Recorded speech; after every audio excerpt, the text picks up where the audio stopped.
We are 15 seconds away from the scheduled liftoff of New Shepard. Jeff Bezos, his younger brother Mark, 10, Wally 9, Funk, and Oliver 8, Damon. 7, 6, 5, 4. Command engine start. 2, 1.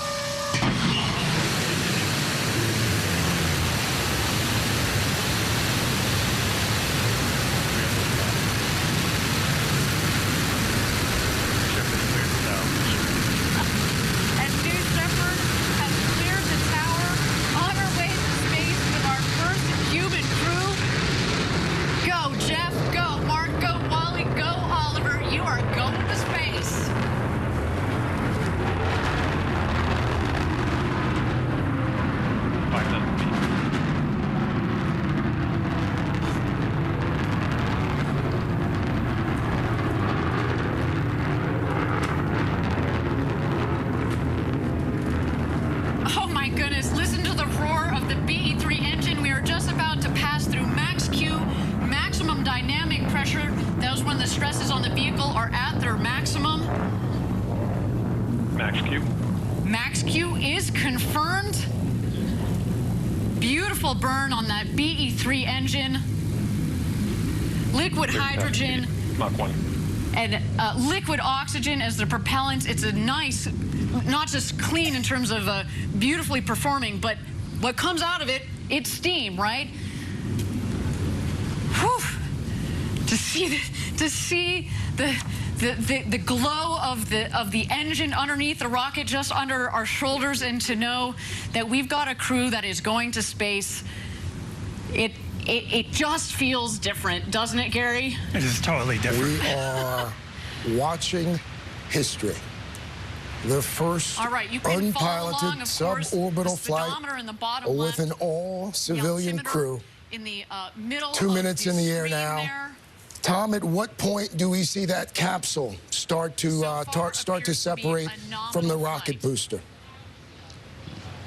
I think that'll occur, I think, at about the 6-minute mark, Craig, but I don't have the exact timeline. I think we should just make the point to the viewer who's watching, and that the female voice you hear is the voice of Blue Origin's Mission Control. This is not NASA. This is not a government entity that is providing us that kind of data straight from NASA. This is, of course, a private company providing us their narration, and so we're very mindful of that. But you're going to get spectacular views here, and you're going to get the engineering expertise, of course, as well, from Blue Origin's own Mission Control. Unreal. Awaiting separation here. Ron Guerin is also with me, of course. Ron, former NASA astronaut, F-16 fighter pilot. Ron, what's happening right now inside that cabin? What are those astronauts feeling? What are they seeing? And here we are. You can start well, to see. Well, they had the engine cut off, and so they went from feeling like they were being pushed back in their chair with an elephant sitting on their chest to being weightless. And so I think they're probably getting ready to unstrap. The whole way up, they saw that view out the window, and they're probably marveling right now at the indescribable beauty of our planet and the thinness of the atmosphere and the curvature of the Earth. And I hope they're having a wonderful time. Ron, there are so few people who have seen that view that you and other astronauts have enjoyed. Can you describe it at all for us? Yeah, I think what I experienced in space the first time I looked out the window was an indescribable feeling of gratitude. Gratitude for the opportunity to see the planet from that vantage point, and gratitude for the planet that we've been given. And I think in a way that I won't be able to fully explain, being physically detached from the Earth made me feel deeply interconnected and deeply interdependent with everyone on it. I think I saw the true unity of our planet, the true unity of our species, and all those things we fight over and quarrel over, all those things we think are so important, kind of blurred into insignificance in the face of that indescribable beauty. Any moment now, we're told that that capsule is going to separate from the rocket booster. And Mr. Costello, at what point will these civilian astronauts begin to experience that weightlessness? Yeah, they'll get it pretty darn quickly.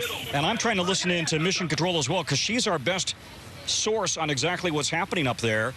As we mentioned earlier, we have been waiting for more details from Blue Origin. Some of that they hold close to the vest. So the best description of what's happening. 1 minute warning. 1 minute warning. Yeah, I think that's. Let's try to listen into Blue Origin I think we're hearing them right for now. just a bit. Let's try to listen in. So good.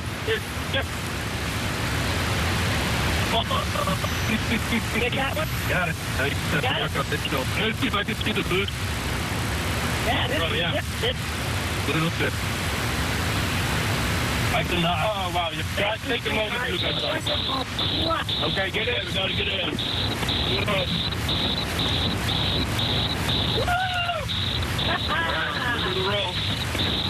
Oh, fantastic. Look at this. It's dark up here. Oh, wow.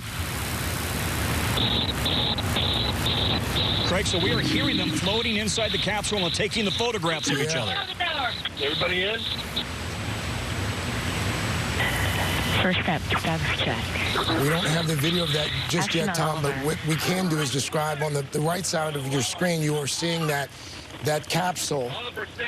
It has, as you can see there, detached from the rocket booster. That's precisely what's supposed to happen.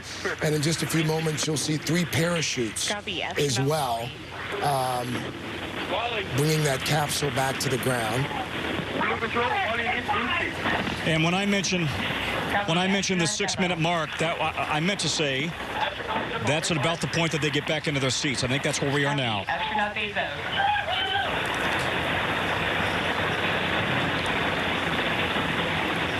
Now keep in mind, we're going to probably get shots of the rocket coming back down and the space capsule separately parachuting down. That's what we're looking at on the right side of the screen. That rocket booster is descending. Copy. Yeah. That's right. You're looking at the rocket booster. It'll come back down, land on a pad here, back down in West Texas, separately, followed by the space capsule, which will be under parachutes. So a phenomenal shot of the rocket booster coming back down. On New Shepard, so far, phenomenal flight. Our booster and what you just heard here was a sonic boom as the rocket comes back down to Earth. The sonic boom.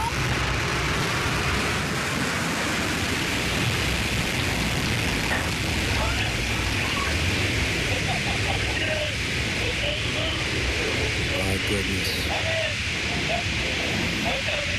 And the booster has landed. The booster's on the ground, Tom. And booster touchdown. Welcome back, New Shepard. A beautiful rocket that provided a beautiful flight to space. Bullseye, right on the landing. My goodness. Stuck the landing. And Tom, that capsule should follow here in roughly 3 minutes, correct?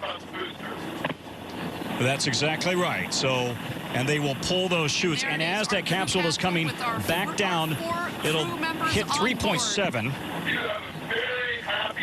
Mach 3.7 initially as it comes back down. And then the chutes will come out, and they will eventually slow to 16 miles per hour. And as it comes within about 20 feet of Earth, they will fire some retro rockets that will slow it even further as it has a very soft landing in the West Texas sand. And there are the parachutes. A lot of sand. There are the chutes. All 3 parachutes. Tom, do stand by for me once again. We are joined now by space royalty. So far, a nominal Mae Jemison is with me, former NASA astronaut, the first woman of color in space in 1992. Part of that first crew after the Challenger explosion in '86. Mae, the 4 civilians who are inside that capsule that are about to touch down here on the 3rd rock from the sun, what are they thinking right now? What are they feeling right now? Well, I can't tell you exactly, but if it was me, I would have this big smile on my face and probably wanting to do it all over again. I think what they've done is to see something that is an incredible view, and also to have an experience that, we don't often have in life. I was thinking about the excitement with this. It was because the rocket, you get to see all of the things that go on the flight for a short period of time, and the adrenaline that goes with it. I think they're just excited and wanting to tell the story when they get back. And what a story they will have, a lifetime of stories. Mae Jemison, do stand by as we watch Jeff Bezos, his younger brother Mark, Wally Funk, the oldest woman to ever go into space, and Oliver Damon, all of them their adrenaline is pumping now. about to touch down in the West Texas desert.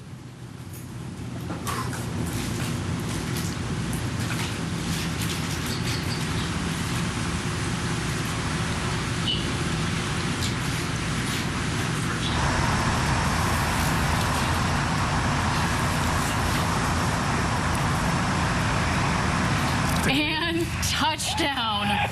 Welcome back, New Shepard's first human crew.